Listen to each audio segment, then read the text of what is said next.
हाँ तो Excel player team कैसे हैं आप सभी, फिर से मेरी एक नई वीडियो में जिसमें मैं आपको पढ़ाना हूँ फ्रेंड्स 100+ फॉर्मूला।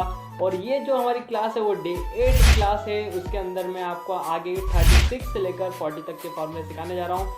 आज की वीडियो भी बहुत इंपॉर्टेंट होने वाली है, इसे मिस मत करिएगा, पूरा देखिएगा। और अगर चैनल पर नए हैं तो चैनल को सब्सक्राइब कर लीजिए।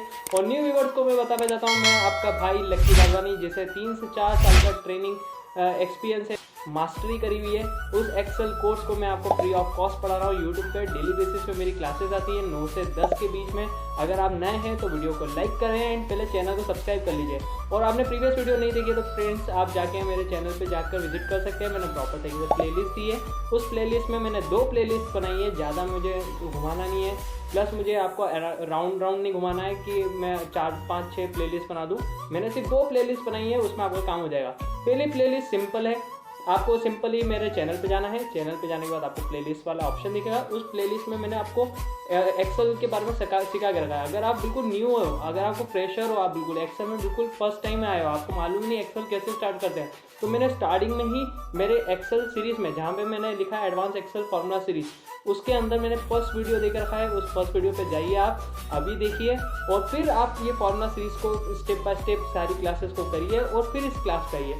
आज का जो क्लास होने वाली है वो फ्रेंड्स बहुत इंपॉर्टेंट क्लास होने वाली है एंड आपके लिए बहुत इंटरेस्टिंग होगी, क्योंकि मैंने यहाँ पर डेटा का मिक्सअप करके एक प्रोजेक्ट बनाया है। उस प्रोजेक्ट को आज अपन कंप्लीट करने वाले हैं। तो होप आपको ये प्रोजेक्ट अच्छा लगे। तो बहुत इंपॉर्टेंट होने वाला है, संडे स्पेशल है फ्रेंड आप लोगों के लिए। तो पूरी वीडियो एंड तक जरूर देखिएगा। एंड अब मैं आपको ज़्यादा बोल नहीं करूँगा, अब मैं आपको लेके चलता हूँ अपनी एक्सेल स्प्रेडशीट में। तो लेट्स बिगिन।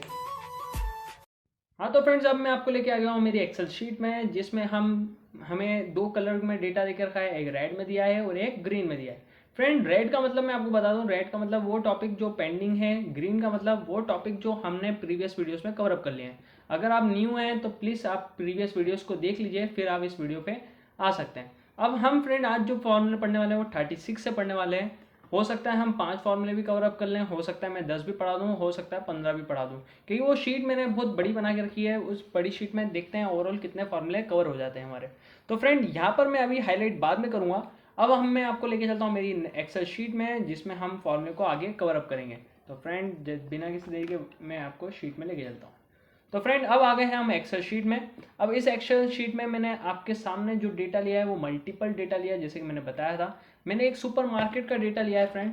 अब वो सुपर मार्केट में आपको कंडीशन क्या है, अब सुपर मार्केट में कैसे काम होता है, जैसे डी मार्ट हो गया, आपका कॉस्मोस मॉल हो गया, बिग बाजार हो गया, ऐसी मार्केट में किस टाइप से हम काम कर सकते हैं। अब यहाँ पर एक सेल्स की रिपोर्ट दे के रखी है, जो आप देख भी पा रहे हैं। एक डिपार्टमेंट के नाम दिए हैं, मंथ के नाम से दे के रखे हैं और सेल्स दी है। अब मान लीजिए आप एक इलेक्ट्रॉनिक या कोई आप सुपर मार्केट में काम कर रहे हैं, या मान लीजिए कोई डिपार्टमेंटल स्टोर में काम कर रहे हैं। अब डिपार्टमेंटल स्टोर में अलग अलग वेराइटीज़ होती है, जैसे ब्यूटी पर्सनल प्रोडक्ट्स भी हैं, इलेक्ट्रॉनिक्स भी है, होम एंड किचन के भी हैं आइटम्स हैं, गार्डन्स भी है, ऐसे बहुत सारे आइटम्स दे के रखे हैं। अब इनमें से आपको सेल पूछी गई है कि इन मंथ में कितनी कितनी सेल हुई है। जैसे एग्जांपल आप देख पा रहे हैं, मैंने हेडिंग्स को क्या करा है, सिंपली सिलेक्ट करके कॉपी पेस्ट करा है। ये ऊपर की जो टॉप हेडिंग्स है इसी को same to same copy paste करा है। अब इलेक्ट्रॉनिक का डेटा मेरे से मांगा गया है कि इलेक्ट्रॉनिक्स का जो डेटा है वो नवंबर मंथ के हिसाब से बताइए टोटल सेल कितनी हुई है नवंबर मंथ में। तो हम पहले इलेक्ट्रॉनिक्स को नवंबर में देखकर बताते हैं कि हाँ इतनी सेल हुई है 3240। इसे निकालने के लिए अब आप लोग सोचेंगे सर वी लुकअप लगाएंगे, लेकिन वी लुकअप के अलावा भी एक फॉर्मूला होता है जिसे हम बोलते हैं डी सम। हाँ फ्रेंड, डी होता क्या है, डी का मतलब होता है डेटाबेस फॉर्मूला। आज हम जितने भी फॉर्मूला कवर करेंगे वो डेटाबेस फॉर्मूला होगा। और ये जो आज क्लास आप ले रहे हैं बहुत इंपॉर्टेंट क्लास है। उन सभी का फायदा हो रहा है जो ये क्लास को देख रहा है, क्योंकि इसमें आप एक एक्सेल में प्रो मास्टर बनने वाले हैं। क्योंकि ये मेरा जो डेटा मैंने अभी जो आपके साथ शेयर कर रहा हूँ वो एक प्रैक्टिकल डेटा है जो मार्केट में यूज़ हो रहा है। अब यहाँ पर हम लेते हैं सेल्स के लिए, तो यहाँ पर हम इक्वल टू लेंगे और टाइप करेंगे डी सम। जैसे आप डी सम टाइप करेंगे, टैब की से ब्रैकेट ओपन करेंगे। नॉर्मल सम नहीं दे सकते फ्रेंड, यहाँ पर हमें डी सम कंडीशन है, अब उसके हिसाब से काम करना है। डेटाबेस पूछेगा, डेटाबेस मतलब आपका डेटा कहाँ है, तो हम सिंपली ऊपर से डेटा को सिलेक्ट करेंगे। सिलेक्ट करने के बाद आपको कॉमा का साइन देना है, जैसा जैसा फॉर्मूला बोलते जाए वैसा वैसा करना है। फील्ड पूछ रहा है कि कौन से नंबर की जानकारी निकाल रहे हो, तो कौन से नंबर की निकाल रहे हैं, अपन सेल्स निकाल रहे हैं, कौन से नंबर पढ़ रही है 1 2 3, मतलब हर एक कॉलम को नंबरिंग देनी है। ये कौन से नंबर पर पढ़ रहा है, कॉलम 3rd नंबर पढ़ रहा है, तो हम कॉमा के बाद 3 टाइप कर देंगे, फिर कॉमा। अभी बोल रहा है भैया क्राइटेरिया क्या है, तो फ्रेंड्स क्राइटेरिया है आपका डिपार्टमेंट से लेकर मंथ तक का क्राइटेरिया है। जैसे आप सिलेक्ट करने के बाद एंटर करेंगे आपका तुरंत डेटा निकल के आ जाएगा 3240 रुपीज़ की नवंबर मंथ में सेल हुई है। अब अपन चेक करते हैं एक बार, इलेक्ट्रॉनिक्स नवंबर मंथ सेल 3240, तो मतलब फॉर्मूला हमारा बिल्कुल सही कवर अप कर रहा है। एक फॉर्मूले की और खासियत है डी सम फॉर्मूले की, वो क्या है फ्रेंड, अगर आप ये नवंबर हटा देते हैं और एंटर करते हैं, अब आप सोचेंगे सर ये तो 8320 आ गया, इसका मतलब क्या है? इसका मतलब ये है फ्रेंड कि यहाँ पर अगर कोई आइटम्स दे के रखे हैं रिपीटेड फॉर्म में प्लस मंथ अलग अलग दे के रखे हैं, जैसे यहाँ पर नवंबर भी दिया है दिसंबर भी दिया है, सेम डिपार्टमेंट का डेटा दिया है। अब सेम डिपार्टमेंट में अगर सामने वाले ऑनर की डिमांड है सिर्फ इलेक्ट्रॉनिक की टोटल सेल बताओ हर एक महीने की, उसको टोटल करके बताओ, तो वो टोटल सेल आपका कौन सा फॉर्मूला निकाल रहा है? डी सम। हाँ बिल्कुल, आप देख सकते हैं यहाँ पर इलेक्ट्रॉनिक्स दिया है, नवंबर मंथ में इलेक्ट्रॉनिक सेल्स 3240 रुपीज़ हुई थी और दिसंबर मंथ में इलेक्ट्रॉनिक की जो सेल हुई है 5080 रुपीज़ हुई है। अगर मैं इन दोनों को प्लस करूं तो कितना बन रहा है, इसे प्लस करके मैं आपको बता देता हूं एक बार नीचे। मैं यहीं पे लगा देता हूं, एक काम करता हूं, इक्वल टू, आपको मालूम है क्या करना पड़ेगा, मुझे दिस सेल को लेना है, this cell plus this cell, इन दोनों को मैं प्लस करके जैसे ही एंटर करूँगा तो ये हमें एक डायरेक्ट रिजल्ट दे रहा है। देखिए 8320 आप देख सकते हैं, ये इसे मैं हाईलाइट करके बता देता हूँ, ये देखिए। तो फ्रेंड आप समझ पा रहे होंगे कि डी सम फॉर्मूला कितना पावरफुल फॉर्मूला है जो आप इस वीडियो में कवर अप कर रहे हैं। तो आपको ये चीज़ क्लियर हो गई होगी। यहाँ पर अगर मैं नवंबर लेता हूँ तो नवंबर मंथ की सेल पता चल जाएगी। मैंने ये फॉर्मूला नीचे टाइप कर दिया है, यहाँ पर मैंने दे के रखा है, अगर आप इसका स्क्रीनशॉट लेना चाहते हैं तो आप स्क्रीनशॉट ले सकते हैं। ठीक है फ्रेंड, अब हम नीचे चलते हैं। अब एक बार फिर से आपको मैं मौका दे रहा हूँ, अब मैंने डेटा 2 है, ये भी डिपार्टमेंट की टोटल सेल प्रोडक्ट रिपोर्ट दे के रखी है। अब यहाँ पर नंबर्स पूछेंगे कितने कितने product number of product sale हुए हैं, तो उनके लिए भी हमें प्लस करना है।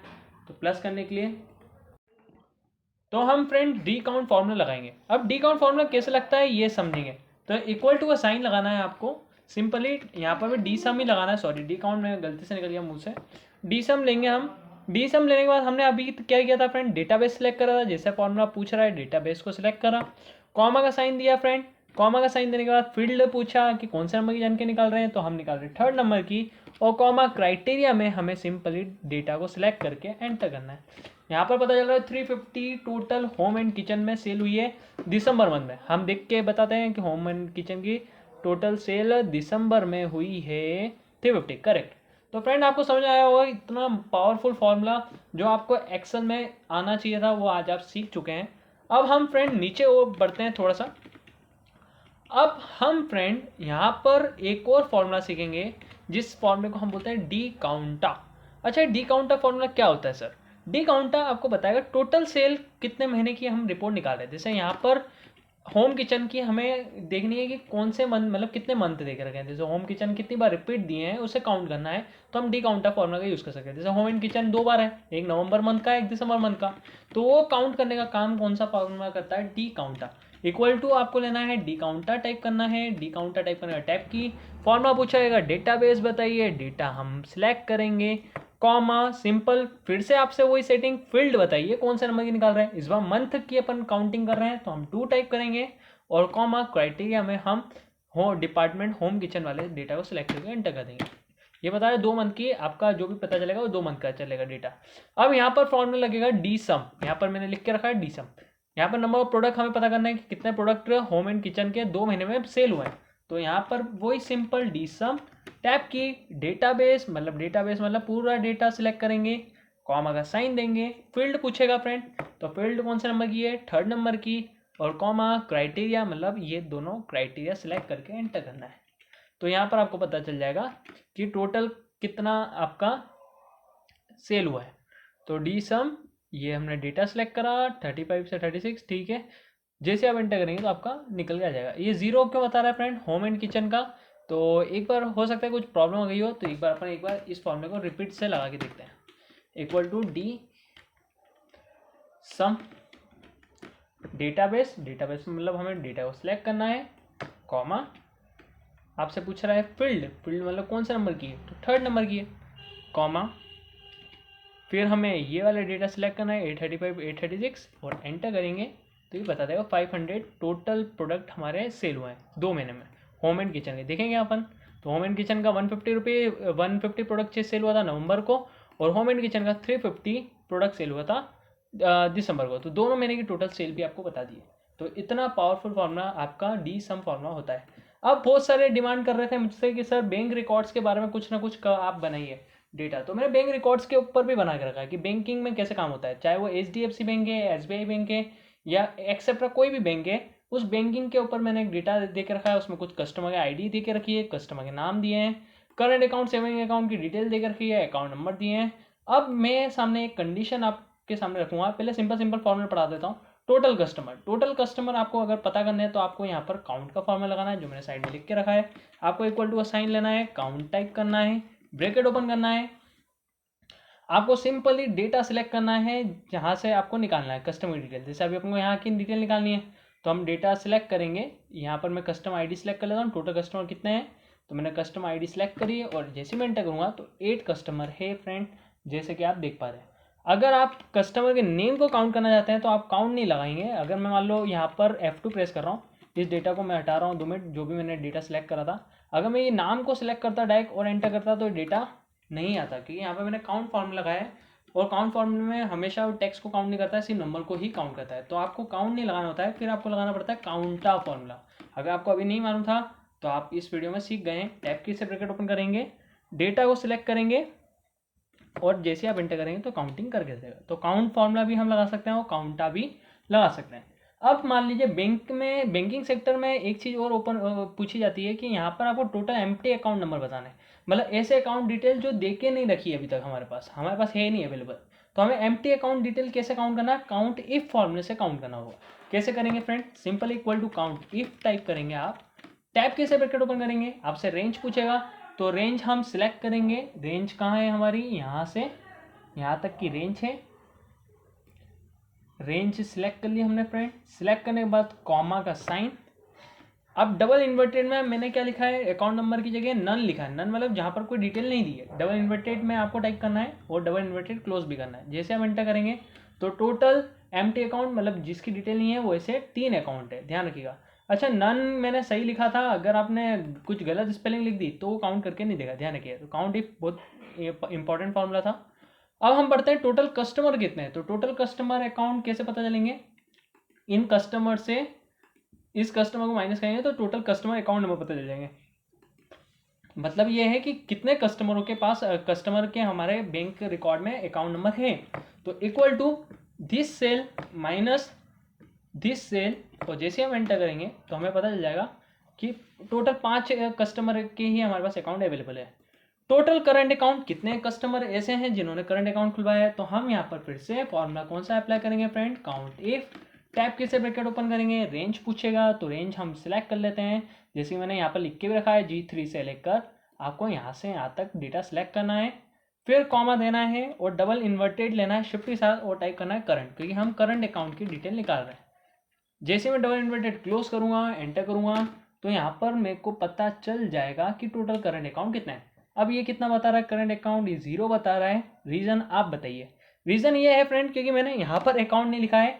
F2 में प्रेस करूँगा, यहाँ पर देखिए आप, यहाँ पर अकाउंट भी लिखा है उसके आगे और मैंने अकाउंट नहीं लिखा है। तो यही मैं आपको समझाना चाहता था कि आपको हर एक टेक्स्ट को पूरा एज इट इज लिखना है जैसा ऊपर दिए के रखा है। तो AC टाइप कर दिया मैंने और डबल इन्वर्टेड क्लोज करा। अब देखिए फ्रेंड नंबर ऑफ काउंटिंग बता रहा है। तो 5 करंट अकाउंट है क्या, एक बार काउंट लेते हैं, 1 2 3 4 5, तो बिल्कुल करेक्ट चल रहा है।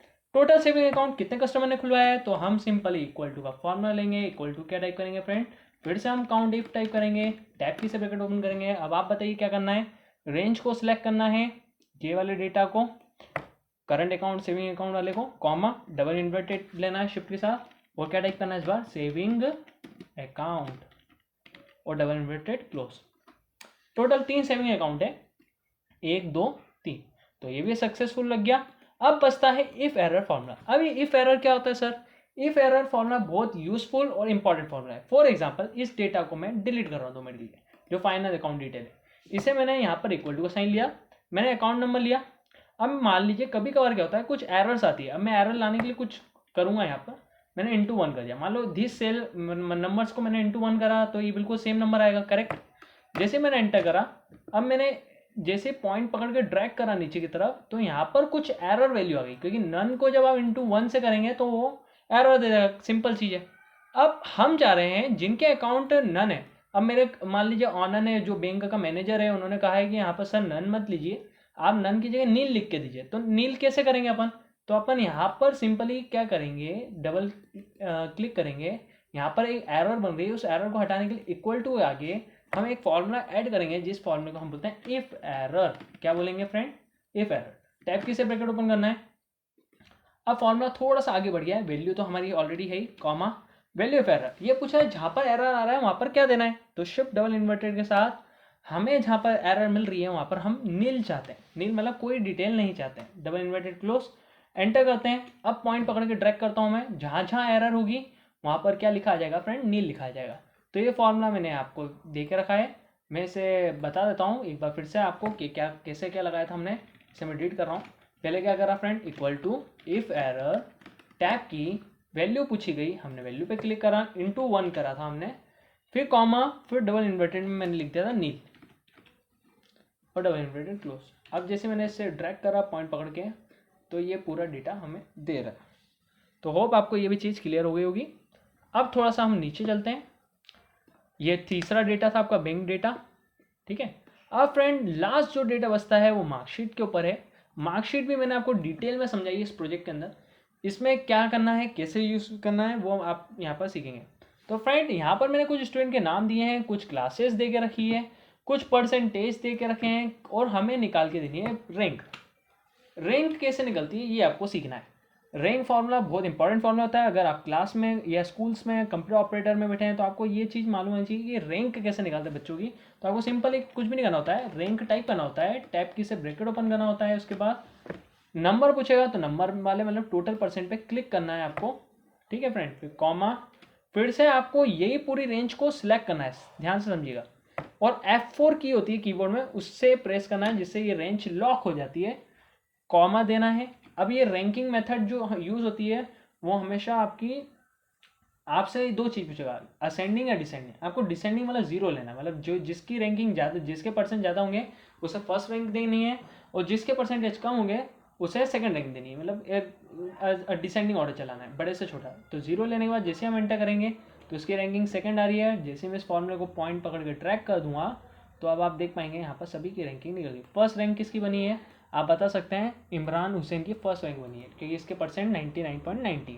तो आपको होप ये भी चीज़ क्लियर हो गई होगी। अब मैं आपको पास फेल की कंडीशन पढ़ाऊंगा। पास फेल आपको ऐसे बच्चों को करना है जिनके परसेंट 33 बने हैं उन्हें पास करना है, जिनके 32 बने हैं उनको फेल करना है। तो यहाँ पर मैं ऑलरेडी फॉर्मूला सिखा चुका हूँ, अगर आपने प्रीवियस वीडियो नहीं देखी है तो आपको प्रीवियस वाला डेटा भी इसमें थोड़ा सा कवर अप हो रहा है, एक और रिवीजन हो रहा है। इक्वल टू इफ टाइप करना है जब एक से ज़्यादा कंडीशन होती है, क्योंकि हमारे पास दो कंडीशन है, एक पास वाली और एक फेल वाली। जब दो कंडीशन आती है तो हमें इफ लगाना पड़ता है। टैब की से ब्रैकेट ओपन करेंगे, लॉजिकल मतलब परसेंटेज वाला सेल लेंगे, shift greater than equal to type करेंगे 33, क्योंकि हमें या तो ये 33% चाहिए इक्वल, या 33 से बड़ा चाहिए परसेंट, कॉमा का साइन, फिर डबल इन्वर्टेड देंगे, वैल्यू ट्रू। अगर सही निकला तो हमें क्या करना है? पास करना है, डबल इन्वर्टेड क्लोज, फिर कॉमा, फिर डबल इन्वर्टेड। अगर नहीं निकली कंडीशन तो हम क्या कर देंगे? फेल, फिर डबल इन्वर्टेड क्लोज। जैसे हम एंटर करेंगे, ड्रैग करेंगे, तो ये रिजल्ट आपके सामने हाजिर। यहाँ पर फेल कौन हुआ है? चेतन पाटीदार, क्योंकि इसके परसेंट 33 से कम है। तो होप आपको ये पास फेल वाली कंडीशन भी समझ में आ गई होगी। अब नीचे चलते हैं फ्रेंड्स थोड़ा सा, अब आगे की भी फॉर्मूले मैं आपको कवर अप करवा रहा हूँ। अगर फ्रेंड वीडियो अच्छी लग रही है तो प्लीज़ वीडियो को लाइक कर लीजिए एंड चैनल को सब्सक्राइब कर लीजिए। टोटल कस्टमर कितने हैं? अच्छा ये तो हो गया था, सॉरी, कंट्रोल Z कर रहा हूँ, थोड़ा सा मैं ऊपर चलेगा गलती से। हाँ, टोटल स्टूडेंट, तो टोटल स्टूडेंट कितने हैं? तो मैंने आपको अभी ऊपर समझाई थी कंडीशन कि यहाँ पर आपको स्टूडेंट की काउंटिंग करनी है। अगर टेक्स्ट जब भी हम काउंट करते हैं तो हम काउंटा फॉर्मूला लगाते हैं। टैब की से ब्रैकेट ओपन करेंगे, डेटा सेलेक्ट करेंगे, एंटर करेंगे, तो नंबर ऑफ स्टूडेंट कितने हैं हमारे पास? टोटल 8।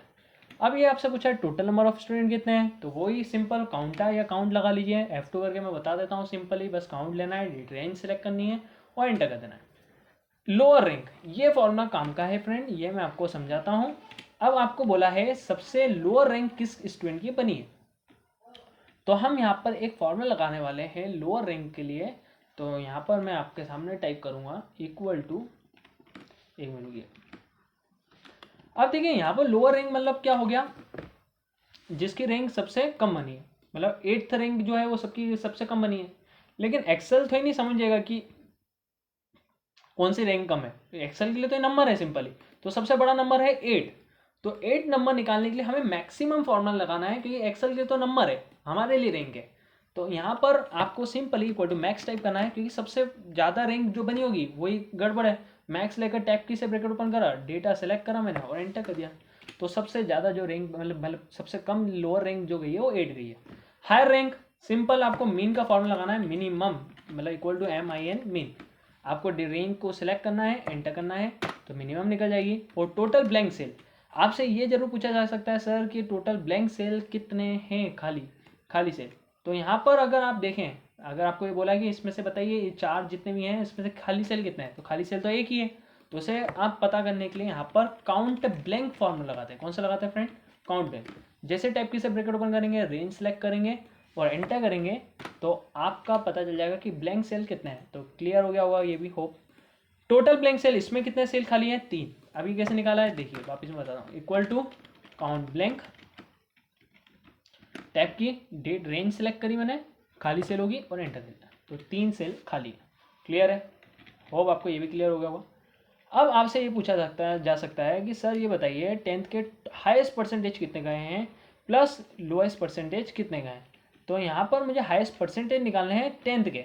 अब यहाँ पर अगर एक कंडीशन होती है, अगर 10th के बच्चे होते हैं तो मैं तुरंत निकाल लेता, लेकिन यहाँ पर अब 2 कंडीशन है, 2 क्लासेस के डेटा दिए हैं, तो हम यहाँ पर जो फॉर्मूला लगाएंगे वो डी मैक्स फॉर्मूला लगाएंगे। हाँ फ्रेंड, कि हाईएस्ट परसेंटेज निकालना है, तो equal to D max type करेंगे, टैब की से ब्रैकेट ओपन करेंगे। आपको पूछेगा रेंज बताइए, रेंज मतलब डेटाबेस बताइए, तो डेटाबेस हम सिलेक्ट करेंगे ये वाला, कि ये डेटाबेस के हिसाब से हमें डिटेल चाहिए, करेक्ट। तो हम ये डेटाबेस सिलेक्ट करेंगे, हेडिंग से करेंगे, सॉरी यहाँ क्लास से सिलेक्ट करना है पूरे रेंज को। फिर सिलेक्ट करने के बाद कॉमा। अभी पूछ रहा है कि आपके जो परसेंटेज हैं, हाईएस्ट परसेंट जो निकालने हैं वो कौन सी फील्ड पर पढ़ रहे हैं। ये हमारे सबसे पहले डेटाबेस था कि हाँ 10th और 12th में से हमें डेटा निकालना है, करेक्ट। अब हमें इन दोनों को पता करना है कि दोनों में से हाईएस्ट किसके गए हैं, है ना। तो हमने ये सिलेक्ट करा है, मतलब 10th अगर डालेंगे तो 10th का आपको हाईएस्ट पता चलेगा, 12th डालेंगे तो 12th का हाईएस्ट पता चलेगा। तो मैंने डेटा पूरा सेलेक्ट कर लिया। सबसे पहले डेटा फील्ड पूछ रहा है, तो कौन से नंबर पर पढ़ रही है फील्ड? 3rd नंबर पर पढ़ रही है, तो 3rd टाइप करेंगे, कॉमा। क्राइटेरिया पूछेगा कि सर क्राइटेरिया क्या है आपका, तो क्राइटेरिया में कुछ भी नहीं है हमारा। क्राइटेरिया में आपको सिंपली यहाँ से यहाँ तक डेटा सेलेक्ट करना है, E35 से E36 तक। तो E35 से हम डेटा सेलेक्ट करेंगे ये वाला, और E36, मतलब ये हमने बता दिया क्राइटेरिया हमारा। क्लास के अंदर 10th का हमें सिर्फ निकालना है। मतलब पहले तो हमने क्या करा, डीमैक्स लिया, डेटाबेस सेलेक्ट करा कि हमारा डेटा है, हमें निकालनी है 3rd कंडीशन, और निकालना क्या है 10th और 12th में से क्या निकालना है, सिर्फ 10th। तो ये हमने दोनों सेलेक्ट कर लिए। जैसे हम एंटर करेंगे, इसने एरर दे दी, शायद कोई फॉर्मूला गड़बड़ी हो गई, एक बार फिर से लगाते हैं, इक्वल टू डी मैक्स, देखिएगा एक बार, टैब की, डेटाबेस, तो डेटाबेस हमने सेलेक्ट कर लिया, डेटाबेस सेलेक्ट कर लिया, एक बार रुकिए, equal to D max, tab key, database हमने सेलेक्ट कर लिया। फिर हमने क्या दिया फ्रेंड्स, कॉमा, फील्ड कौन से नंबर की, 3rd नंबर की, कॉमा, क्राइटेरिया क्या है, ये 2 क्राइटेरिया है हमारा, एंटर करा। अब ये एरर दे रहा है, क्यों दे रहा है एरर वो मैं आपको रीजन बताता हूँ। F2 करके मैंने E22 से ले लिया है, इसे मुझे E21 से लेना है, मतलब पूरे क्लास से सिलेक्ट होना चाहिए। अब एंटर करके देखते हैं, ये फॉर्मूला अभी आपको क्या दे रहा है, एरर दे रहा है। इसका कंडीशन अभी अपन देखते हैं। अब मैं, हो सकता है मैंने यहाँ पर 10th सही से नहीं लिखा, एक बार मैं फिर से 10th टाइप करके देखता हूँ, एंटर करके देखता हूँ, या 12th टाइप करके देखता हूँ, एंटर करके देखता हूँ। ये कंडीशन अभी कुछ गड़बड़ चल रही है, तो इसे चेक करते हैं अपन एक बार। यहाँ पर 3rd लिख दिया साहब ने, ठीक है, E35 E36 भी लिख दिया, E21 हो गया, I29 कहाँ है आपका, ये है I29 E से लेकर I29। हाँ फ्रेंड, एक चीज़ मेरे से गलती से मिस्टेक हो गई है, इसमें मैं इसे हटा रहा हूँ 2 मिनट। इक्वल टू मैं टाइप करूँगा, डी मैक्स टाइप करूँगा, टैब की से ब्रैकेट ओपन करूँगा, डेटाबेस में मैं आपको पहले डेटा को सिलेक्ट करके बताऊँगा। सिलेक्ट करने के बाद आपको कॉमा का साइन लगाना है। आपसे फील्ड पूछेगा तो 1 मिनट, ये पूरा डेटा सेलेक्ट करना है ना, ध्यान रखिएगा, ये पूरा डेटा सेलेक्ट करना है, यहाँ से यहाँ तक डेटाबेस में पूरा डेटा सेलेक्ट होगा, ये ध्यान रखना। मैंने सिर्फ इतना ही सिलेक्ट कर लिया था, ये पूरा डेटाबेस में डेटा सेलेक्ट होता है, यही गलती थी बस, और कुछ भी नहीं था। कॉमा, फील्ड हमारी कौन सी है, 3rd नंबर की है, कॉमा क्राइटेरिया क्या है, क्लास 10th का। जैसे हम दोनों सिलेक्ट करने के बाद एंटर करेंगे तो पता चल जाएगा हाईएस्ट परसेंटेज 10th क्लास में 99 का है। अगर मैं 12th का डेटा निकालना चाहता हूँ तो यहाँ पर मैं 10th की जगह सिंपली क्या टाइप कर दूँगा, आपके सामने 12th टाइप कर दूँगा। तो यहाँ पर 12th का पता चल जाएगा, 12th में 99.60 समथिंग गए हैं, चेक करके आप बता सकते हैं। ये देखिए 12th में 99.60। और अगर 10th का देखना है तो आप 10th का भी देख सकते हैं। तो होप ये चीज़ भी क्लियर हो गई होगी। ये देखिए 10th का 99.90 इमरान हुसैन। अब 12th का निकालना है तो 12th के लिए अब आपको जैसे डी मैक्स समझ आ गया तो आप डी मीन भी लगा सकते हैं। सिंपली आपको डी मीन निकालना है क्योंकि लोएस्ट परसेंटेज पता करना है। डेटाबेस में आपको सिंपली डेटा को सिलेक्ट करना होगा जैसे अभी आपने करा था, D mean data comma field मतलब कौन से नंबर की जानकारी निकाल रहे हैं तो आपको 3rd लेना है, और कॉमा क्राइटेरिया में आपको ये 2 सिलेक्ट करके एंटर कर देना है।